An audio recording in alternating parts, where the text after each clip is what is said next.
আমাদের নৌপথটা অনেকটা god gifted, god gift.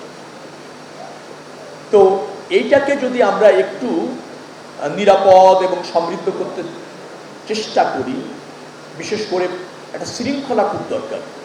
আমি সদরঘাটে গত ঈদে গিয়েছিলাম,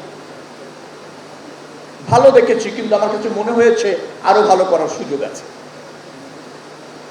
আর কতটুকু ভালো দেখে এসেছিলাম কতটুকু আছে কিনা আমার সর্বশেষ জানা নাই। যদি থেকে থাকে আমি আবার যাচ্ছি। আর যদি এই রকমের ভালো হওয়ার যে সিকোয়েন্স, সেইটাকে যদি একটু অব্যাহত রাখা যায়, আমার মনে হয় 2 থেকে 3 বছরের মধ্যে এই নৌ ব্যবস্থাপনার চেহারা চেঞ্জ করে দেওয়া সম্ভব। এবং সেটা নির্ভর করে আপনাদের উপর। সামনের সারিতে সবাই আছেন, সেদিনও মিটিং করে আসছি বিএসসিতে, বাংলাদেশ শিপিং কর্পোরেশনের এমডি এখানে আছেন, ওই যে মেম্বার একজন আছেন, নিয়ে আছেন, তো অনেকেই তো আছেন। কথাটা কেমন হবে আমি জানি না। আপনারা কিন্তু এই জাতির প্রতিষ্ঠিত সন্তান। বিলিভ মি, 1,61,00,000 মানুষ এখনো আছে যাদের প্রতিদিনের ইনকাম 60 টাকা 61 পয়সা মাত্র।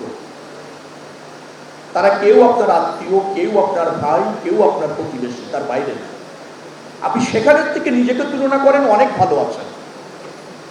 বাকিটুকু, এইটুকু ভালো থেকে বাকিটুকু আপনি এই রাষ্ট্রের জন্য দেন প্লিজ। আমরা যে যেখানে আছি এইটুকু নিয়ে যদি তৃপ্ত হই আর বাকিটুকু যদি রাষ্ট্র এবং সমাজকে দেই, তাতেই এই দেশটা চেঞ্জ হয়ে যাবে। এই দেশের জন্য অন্য কিছু করার প্রয়োজন লাগবে না। শুধু আপনার মেধা, আপনার শ্রম, আপনার যোগ্যতা, যেটা দিয়ে আপনি পারিবারিকভাবে কিছুটা নিরাপদ হয়েছেন, যারা কর্মকর্তারা আছেন, আমি নিশ্চিত তাদের পরিবার নিরাপদ আছে, বিশেষ করে আর্থিক জায়গা থেকে। বাকিটা যদি আর 5টি পরিবারকে আর্থিকভাবে সচ্ছল করে ব্যবস্থাপনার মাধ্যমে, সরাসরি অর্থ দিয়ে না, যদি আপনি এই কমিটমেন্টটা করেন, আমাদের এই দেশটা চেঞ্জ হয়ে যাবে। আসুন আমরা আমাদের মেধা এবং যোগ্যতাটাকে যে যেখানে আছি সেই পরিসরে কাজে লাগানোর চেষ্টা করব। ঈদ সমাগত, দীর্ঘদিন ধরে আপনারা চেষ্টা করছেন সামর্থ্যের শতভাগ নিয়ে। গতবারও ভালো করেছেন, অনাকাঙ্ক্ষিতভাবে একটা দুর্ঘটনা ঘটেছে। আমার বিশ্বাস এবার আমরা আরো বেশি সতর্ক থাকবো এবং কি কি করবো তা নিয়ে ইতিমধ্যে আমরা আলোচনা করেছি, সিদ্ধান্ত নিয়েছি। আমার ভালো লেগেছে যে আমাদের এখানে যারা মালিকরা আছেন, এ পর্যন্ত আমি তাদেরকে যেভাবে বোঝানোর চেষ্টা করেছি, আমার বিশ্বাস তারা বুঝেছেন এবং তারা করছেন। শ্রমিকদের যাদের সাথে কথা হয়েছে তারা শ্রম নির্ভর।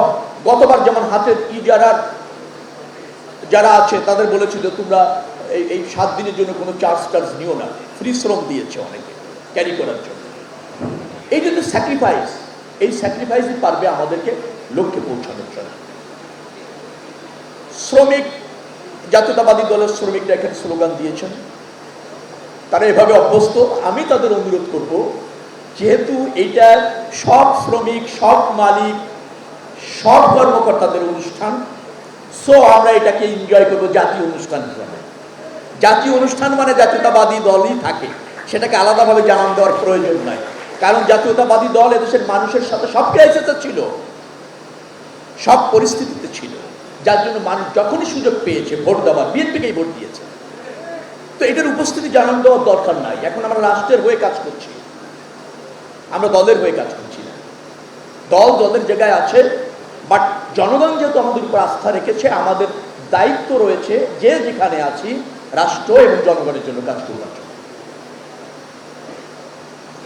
তো সবাই ভালো থাকবেন। আপনাদের কাছে নতুন করে পরামর্শ দেওয়ার নাই, কারণ আমরা ইন হাউসে প্রতিদিনই বসছি, কথা বলছি, কাজ করছি। আমার ধারণা হচ্ছে যে আমরা আপনাদের সবার সহযোগিতায় যে কমিটমেন্ট নিয়ে বাংলাদেশ জাতীয়তাবাদী দল বিএনপি ক্ষমতায় এসেছে, সেই প্রত্যাশা মানুষের পূরণ করতে সক্ষম আমরা হব। নাবিকদের একজন প্রতিনিধি কথা বলেছেন একটা আইনের ব্যাপার, উনি হঠাৎ করে আইনের কথা বলেছেন, আমি ঠিক বুঝতে পারিনি। আমি এটা জানার চেষ্টা করব, বোঝার চেষ্টা করব দপ্তরে গিয়ে আজকেই। এই ধরনের আইন যদি প্রয়োজন হয়, যেটা উনি বলতে চেয়েছিলেন, তো সেটা যদি প্রয়োজন হয় আমি দেখব, নিশ্চয়ই আমি উদ্যোগ গ্রহণ করব। যা যা প্রয়োজন এই সেক্টরকে গ্রুমিং করবার জন্য, বিকশিত করে প্রতিষ্ঠিত করবার জন্য, প্লিজ আমাদের সরকার এবং আমার দ্বার সবসময় উন্মুক্ত।